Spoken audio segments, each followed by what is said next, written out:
Alors, les crevaisons élucidées, Pirelli accuse les équipes d'avoir trop prolongé leur relais. Ah, mais ça paraissait évident en même temps, hein. Il n'y a pas eu de crevaison à cause des débris ou quoi, c'était plus à cause du fait que les équipes ont tenté un seul arrêt juste après la safety car. Le mystère des crevaisons de Silverstone ayant affecté Bottas, Hamilton et Sainz et de nombreuses coupures ayant touché bien d'autres pilotes a-t-il été définitivement résolu? C'est ce que porte à croire le communiqué de Pirelli et qui fait part des conclusions de l'enquête du manufacturier. Plusieurs hypothèses avaient été avancées, débris d'aileron de Kimi Raikkonen, absence de vibreur au niveau de COPS, perturbations aérodynamiques. L'explication est plus simple selon Pirelli. Les équipes ont passé trop de temps en dur dans le deuxième relais.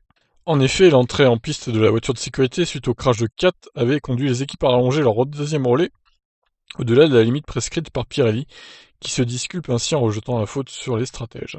La principale raison est due à un ensemble de circonstances de course individuelles qui ont conduit à une utilisation extrêmement longue du deuxième train de pneus.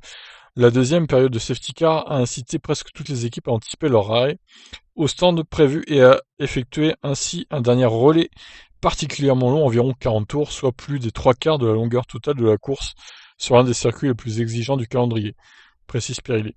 Combiné à l'accélération notable du rythme des Formule 1 de 2020, la pole position était 1 seconde 2 plus rapide par rapport à 2019, cela a rendu les derniers tours du Grand Prix de Grande-Bretagne particulièrement difficiles, en raison des plus grandes forces jamais vues sur les pneus générés par les voitures de Formule 1 les plus rapides de l'histoire. Le résultat global a été le suivant. Les conditions d'utilisation ont été les plus difficiles pour les pneus. Le pneu avant gauche, qui travaille le plus durement à Silverstone comme c'est bien connu, a été soumis à une contrainte maximale après un très grand nombre de tours, ce qui a entraîné une forte usure et donc une moindre protection contre les forces extrêmes en jeu. Puisque la qualité des pneus n'est pas en cause, Pirelli peut donc confirmer que pour ce week-end à Silverstone, la sélection plus tendre sera bien amenée, donc C2, C3, C4, et sans aucun doute les équipes seront sous pression pour suivre cette fois-ci les consignes de Pirelli, avec sans doute 2 arrêts au stand obligatoire. Oui, ah bah alors là, avec des pneus plus tendres, je vois mal les équipes faire qu'un seul arrêt, hein, c'est clair. Personne ne prendra aucun risque. Mais ça va être intéressant si encore une fois il y a des safety cars mal placés. Que feront les équipes? Ça va être pas mal, ça va être intéressant à suivre.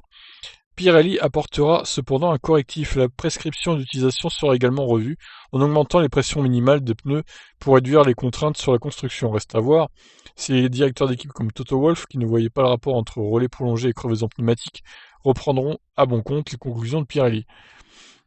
Ouais, c'était un petit peu de la mauvaise foi à Wolff là pour le coup.